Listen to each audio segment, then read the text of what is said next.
Friends, మీరు stock మార్కెట్లో invest చేయాలనుకుంటున్నారా? ట్రేడింగ్ చేస్తూ మనీ సంపాదించాలనుకుంటున్నారా? అయితే మీకు ఖచ్చితంగా ఒక డీమాట్ అకౌంట్ అనేది అవసరం. డీమాట్ అకౌంట్ ఇవ్వడానికి ఇండియాలో ఎన్నో కంపెనీస్ ఉన్నాయి. అయితే వాటిలో ఏంజిల్ వన్ అనేది ఇండియాలోనే ది బెస్ట్ కంపెనీ. ఒకప్పుడు ఏంజిల్ బ్రోకింగ్గా ఉన్న ఈ సంస్థ ఇప్పుడు ఏంజిల్ వన్గా మారింది.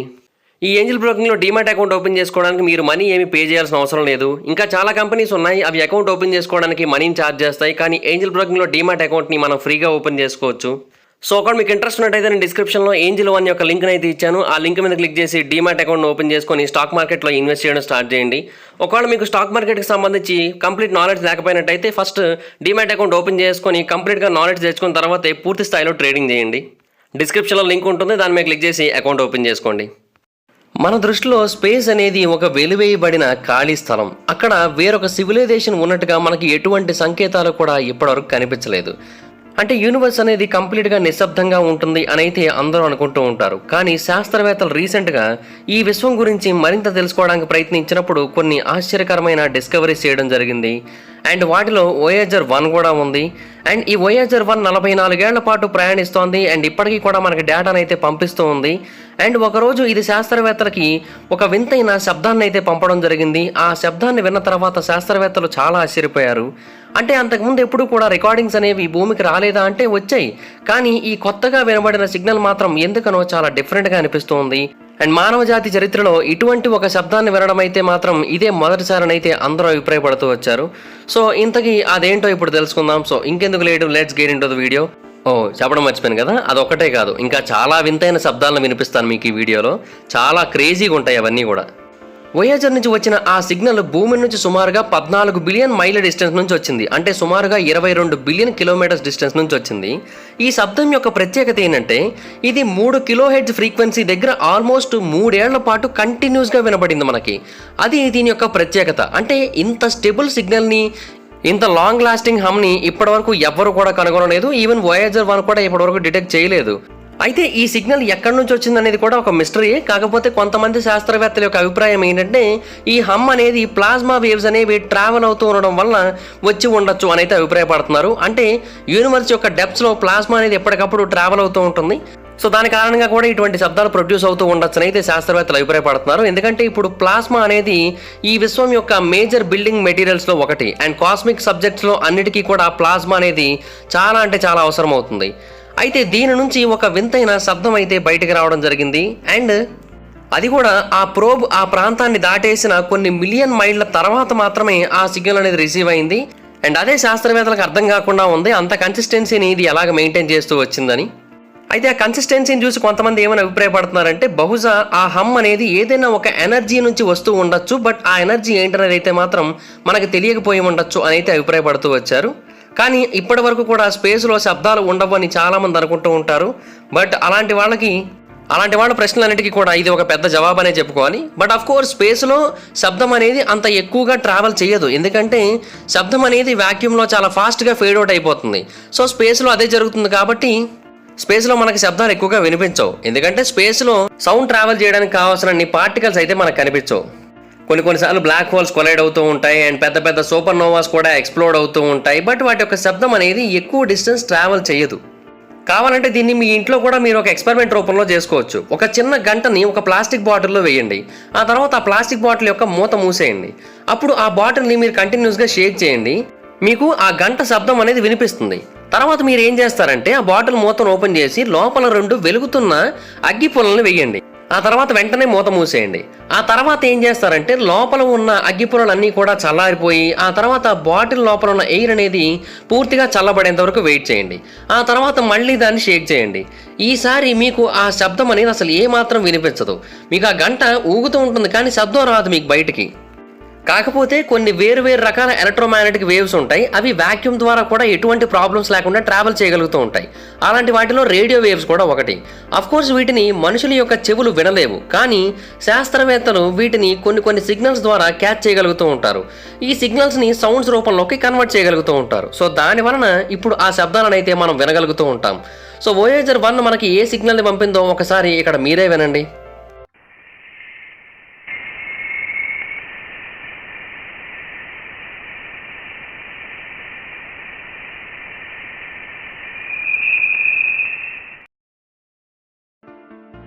సో విన్నర్గా వీటిని వోయేజర్ 1 మనకు పంపడం జరిగింది. అయితే వోయేజర్ 1 అసలు వీటిని ఎలా కలెక్ట్ చేసింది, ఎలా భూమి మీదకి పంపిందనే డౌట్ చాలా మందికి వస్తూ ఉంటుంది. వోయేజర్ 1కి 2 హైపర్ సెన్సిటివ్ యాంటెన్నాస్ అనేవి అటాచ్ చేయడం జరిగింది. వీటి యొక్క ప్రత్యేకత ఏంటంటే ఇవి ప్లాస్మా వేరియేషన్స్ కనుగొంటూ ఉంటాయి స్పేస్లో, అండ్ ఆ ప్లాస్మా వేరియేషన్స్ రికార్డ్ చేస్తూ ఉంటాయి కూడా.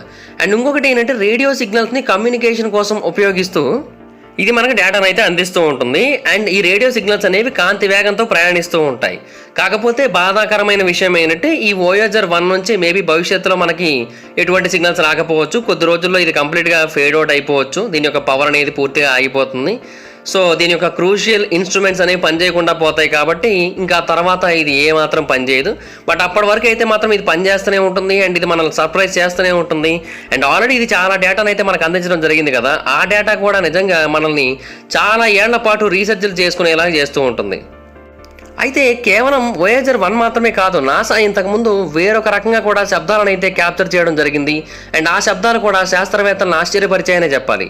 2007లో రీసెర్చర్లు అన్ఎక్స్పెక్టెడ్గా కొన్ని వింతైన సిగ్నల్స్ని క్యాప్చర్ చేయడం జరిగింది. అండ్ ఆ సిగ్నల్స్ అనేవి ఇప్పటి డేటావి కాదు, బాగా పాత డేటాకి చెందినవి. ఆ సిగ్నల్స్ అన్నింటినీ కూడా పూర్తిగా అనలైజ్ చేసినప్పుడు వాళ్ళకి తెలిసింది ఏంటంటే అవి ఎఫ్ఆర్బీస్ అంటే ఫాస్ట్ రేడియో బర్స్ట్ అనమాట.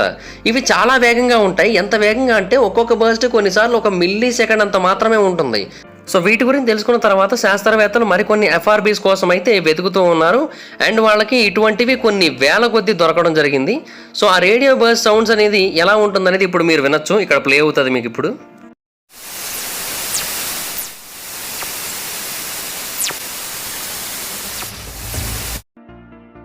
సో విన్నారుగా, చాలా డిఫరెంట్గా అనిపిస్తూ ఉన్నాయి. అయితే ఈ విశ్వం గురించి మనం తెలుసుకుంటూ ఉన్న కొద్దీ మనకి ఎన్నో కొత్త కొత్త ప్రశ్నలు అనేవి పుడుతూ ఉన్నాయి. సో దానివల్ల ఏంటంటే మనం ఇంకా ఏమీ తెలుసుకోలేదు, ఇంకా స్టార్టింగ్ స్టేజ్లోనే ఉన్నామనే విషయం అయితే మాత్రం ఎప్పటికప్పుడు అవి మనకి గుర్తు చేస్తూ ఉంటాయి. కొంతమంది శాస్త్రవేత్తలు ఏమంటారంటే బహుశా ఈ ఎఫ్ఆర్బీస్ ఏలియన్ సివిలైజేషన్ నుంచి వచ్చి ఉండొచ్చని అభిప్రాయపడతారు. కానీ చాలామంది ఆస్ట్రోఫిజిసిస్టులు ఏమంటారంటే ఈ ఎఫ్ఆర్బీస్ బ్లాక్ హోల్స్ నుంచి కానీ లేదన్నా ఏమైనా పెద్ద న్యూట్రాన్ స్టార్స్ నుంచి కానీ వస్తూ ఉండొచ్చు అని అయితే అభిప్రాయపడుతూ ఉంటారు. లేదంటే కొన్ని హెవీయెస్ట్ మరియు డెన్సియెస్ట్ స్టార్స్ నుంచి అయితే వస్తూ ఉండొచ్చు అని కూడా అభిప్రాయపడుతూ ఉంటారు. కాకపోతే వీటికి పర్టికులర్ ఆన్సర్ అంటూ ఎవరి దగ్గర లేదు. అంటే ఒక పర్టికులర్ సిచ్యువేషన్ నుంచి వస్తున్నాయని చెప్పగలం కానీ వేరే వాటి నుంచి రావట్లేదు అని అయితే మనం చెప్పలేము కదా. కానీ చాలామంది అయితే వీటిని ఏలియన్ రేడియో సిగ్నల్స్ అన్నట్టుగానే భావిస్తూ ఉంటారు. ఏమో మరి, అంటే వాళ్ళు ఎలా చెప్తారంటే ఏలియన్స్ యొక్క కాస్మిక్ షిప్స్ ఏవైతే ఉంటాయో అవి ఈ రేడియో బర్స్ని రిలీజ్ చేస్తూ ఉంటాయని అయితే చెబుతూ ఉంటారు. బట్ ఏమో మరి. ఒకటైతే వాస్తవం, అదేంటంటే ఈ ఎఫ్ఆర్బీస్ అనేవి మన గ్యాలక్సీకి కొన్ని billions of light years distance నుంచి వస్తున్నాయి. సో దాని వలన ఎగ్జాక్ట్గా మనం తెలుసుకోలేకపోతున్నాం అవి ఎక్కడి నుంచి వస్తున్నాయని. ఎందుకంటే అంత దూరం వెళ్ళి పరిశోధనలు చేసేంత టెక్నాలజీ అయితే మాత్రం మన దగ్గర లేదు. మన ఇంటర్స్టెల్లార్ స్పేస్ టెక్నాలజీ అనేది అంత భారీ స్థాయిలో డెవలప్ అవ్వలేదు. ఒకసారి జూపిటర్ చంద్రుడైన గ్యానిమేడ్ని కూడా మనం చూడాల్సి ఉంటుంది. దాని యొక్క డిస్టర్బింగ్ సౌండ్ కూడా మనల్ని చాలా ఆశ్చర్యపరుస్తూ ఉంటుంది. ఒకసారి ఆ శబ్దం కూడా వినండి, ఇది గుర్తుపెట్టుకోండి, తర్వాత మాట్లాడుకుందాం.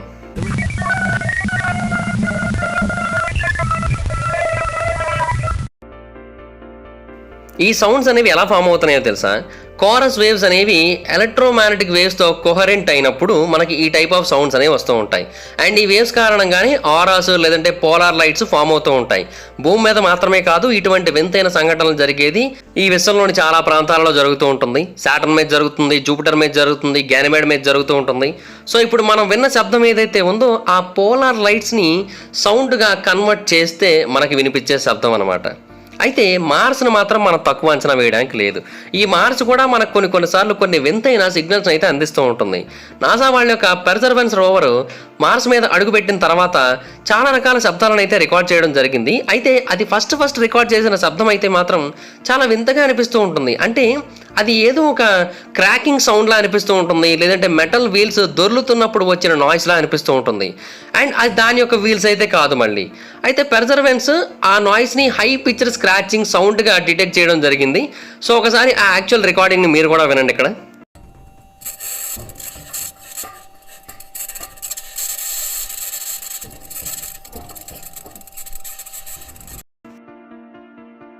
సో ఈ సౌండ్ వెనక ఉన్న రీజన్ ఏంటనేది ఎవరికి కూడా తెలియట్లేదు. అంటే మార్స్ మీద ఆ స్క్రాచింగ్ సౌండ్ ఎక్కడి నుంచి వస్తుందనేది అయితే మాత్రం ఎవ్వరికి అర్థం కావట్లేదు. చాలామంది ట్రై చేశారు దీని గురించి తెలుసుకోవడానికి, బట్ ఆ మిస్టరీ అయితే మాత్రం ఇప్పటికీ కూడా ఛేదింపబడలేదు. ఇప్పటికీ అది ఒక మిస్టరీగానే మిగిలిపోయింది. అండ్ శాస్త్రవేత్తలు ఏంటంటే టెక్నాలజికల్ డెవలప్మెంట్స్ని ఇంకా ఎక్కువగా పెంచడానికి ట్రై చేస్తున్నారు. అండ్ 2030 నాటికి ఒక ఇంటర్స్టెల్లార్ ప్రోబ్ మిషన్ అయితే స్పేస్లోకి పంపబోతున్నారు. అండ్ శాస్త్రవేత్తలు కొంతమంది చెప్పేది ఏంటంటే ఇది ఒక రెవల్యూషనరీ ప్రాజెక్ట్ అని చెప్తున్నారు. అండ్ చంద్రుడి మీద మొట్టమొదటిసారిగా మనిషి అడుగు పెట్టినప్పుడు అది ఎంత రెవల్యూషనరీగా పేరు తెచ్చుకోబడిందో అండ్ ఇప్పుడు కూడా ఇది అంతే రెవల్యూషనరీగా పేరు తెచ్చుకోబోతుందంట. ఈ రాకెట్ అనేది చాలా అంటే చాలా వేగంగా ప్రయాణిస్తూ ఉంటుంది. వోయేజర్ 1 కంటే 10 రెట్లు వేగంగా ప్రయాణిస్తూ ఉంటుంది. అండ్ ఇంకొకటి ఏంటంటే దీని యొక్క లైఫ్ స్పాన్ కూడా చాలా ఎక్కువ. ఒక స్పేస్ క్రాఫ్ట్కి యావరేజ్గా ఇచ్చే లైఫ్ స్పాన్ అనేది మ్యాక్స్ 50 years ఉంటుంది, అంతకంటే ఎక్కువ ఉండదు. వోయేజర్ కూడా అంతవరకు రీచ్ అవ్వలేదు. సో ఇప్పుడు ఈ టెక్నాలజీ అనేది ఇంకా ఎక్కువగా ఉండబోతుంది అనేది అయితే మనకు వినిపిస్తున్నమాట. బట్ అది ఎంత అనేది అయితే మాత్రం ఎగ్జాక్ట్గా తెలియట్లేదు. సో ఇది స్పేస్లోకి వెళ్ళి మనకి ఎన్నో అద్భుతమైన విషయాలను అయితే తెలియజేయబోతుంది. మన సోలార్ సిస్టమ్ మొత్తాన్ని కూడా క్యాప్చర్ చేయబోతుంది. అండ్ అది కూడా ఎంత డిస్టెన్స్లో ఉన్నప్పటికీ కూడా దీని నుంచి క్రిస్టల్ క్లియర్ ఇమేజెస్ అనేవి రాబోతున్నాయని కూడా శాస్త్రవేత్తలు అయితే అభిప్రాయపడుతూ ఉన్నారు. సో ఇంటర్స్టెల్లార్ స్పేస్ని మరింత డీటెయిల్గా తెలుసుకోవడానికి మనమైతే 2030లో ఒక అడుగు వేయబోతున్నాం అనడంలో అసలు ఏమాత్రం సందేహం లేదు. అండ్ ఈ విశ్వం యొక్క మిస్టరీస్ని మరింత లోతుగా తెలుసుకోబోతున్నాం అనడంలో కూడా అసలు ఏమాత్రం సందేహం అయితే లేదు. యాక్చువల్గా మీకు 4 వాయిస్లు వినిపించాను కదా, 4 రౌండ్ ఫిగర్ కాదు కదా. సో ఇంకొకటి ప్లే చేస్తాను, మీకు రౌండ్ ఫిగర్ 5 అయిపోతాయి. ఇప్పుడు నేను ప్లే చేయబోయే సౌండ్ అనేది 2008లో క్యాజనీ ప్రోబ్ ద్వారా క్యాప్చర్ చేయబడింది. అండ్ ఈ సౌండ్ అనేది సాటర్న్ యొక్క క్లౌడ్ టాప్ పైన రికార్డ్ చేయడం జరిగింది. అండ్ అక్కడ ఎన్విరాన్మెంట్ సిమ్మరింగ్ అనేది ఎలా ఉంటుందనేది మనకి ఈ క్రాకల్ సౌండ్ అయితే తెలియజేస్తూ ఉంటుంది. ఇది స్టాటిక్ వైక్ క్రాకల్ సౌండ్గా దీన్ని డిక్లేర్ చేయడం జరిగింది. రేడియో వేవ్స్లో కొన్ని కేటగిరీస్ ఉంటాయి. సో ఇది స్టాటిక్ వైక్ క్రాకల్స్. ఒకసారి ఆ ఆడియోను కూడా మీరే వినండి. అంటే ఆ ఆడియో ప్లే చేసే ముందు ఒక చిన్న రిక్వెస్ట్, ఇప్పటివరకు ఎవరైనా సరే ఈ వీడియోని లైక్ చేయకపోయినట్టయితే ఇప్పుడే లైక్ చేయండి.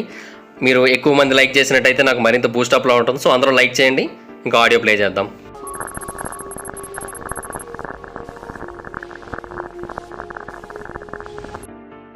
సో గైస్ విన్నారు కదా, ఇవి స్పేస్ నుంచి వచ్చిన కొన్ని మిస్టీరియస్ శబ్దాలు. వీటిలో మీకు ఏది బాగా మిస్టీరియస్గా అనిపించిందో కింద కామెంట్ సెక్షన్లో తెలియజేయండి. అండ్ ఇప్పటివరకు ఎవరైనా సబ్స్క్రైబ్ చేసుకోకపోతే ఇప్పుడే సబ్స్క్రైబ్ చేసుకోండి. అలాగే పక్కన ఉన్న బెల్ ఐకాన్ క్లిక్ చేసి ఆల్లో పెట్టుకోండి. ఆల్లో పెట్టుకోవడం చాలా ఇంపార్టెంట్. కొత్తగా సబ్స్క్రైబ్ చేసుకుంటున్న వాళ్ళకి thank you so much. Already subscribe చేసుకున్న వాళ్ళకి love you so much. Bye bye guys. ఒకవేళ మీరు డైరెక్ట్గా ఫాలో అవ్వాలనుకుంటే నా ఇన్స్టాగ్రామ్ ఐడి లింక్ కింద డిస్క్రిప్షన్లో ఉంటుంది. దాని మీద క్లిక్ చేసి మీరు నన్ను ఫాలో అవ్వచ్చు. Bye bye friends. మీరు స్టాక్ మార్కెట్లో ఇన్వెస్ట్ చేయాలనుకుంటున్నారా? ట్రేడింగ్ చేస్తూ మనీ సంపాదించాలనుకుంటున్నారా? అయితే ఇండియాలో ఉన్న వన్ ఆఫ్ ది బెస్ట్ ప్లాట్ఫామ్స్లో అప్స్టాక్స్ కూడా ఒకటి. ఎందుకంటే రతన్ టాటా గారే దీంట్లో ఇన్వెస్ట్ చేశారు. సో దాన్ని బట్టి మీరే అర్థం చేసుకోవచ్చు ఇది ఎంత నమ్మదగిన ప్లాట్ఫామ్ అనేది. సో ఒకవేళ మీకు స్టాక్ మార్కెట్లో ట్రేడింగ్ చేయాలి, స్టాక్ మార్కెట్లో పెట్టుబడి మనీ సంపాదించాలి అని అనుకుంటున్నట్టయితే మీకు ఖచ్చితంగా ఒక డీమాట్ అకౌంట్ అయితే కావాలి. సో నేను డిస్క్రిప్షన్లో ఒక లింక్ ఇచ్చాను. ఆ లింక్ మీద క్లిక్ చేసి ఇప్పుడే అప్స్టాక్స్లో డీమాట్ అకౌంట్ అయితే ఓపెన్ చేసుకుని వెంటనే ట్రేడింగ్ చేయడం స్టార్ట్ చేయండి.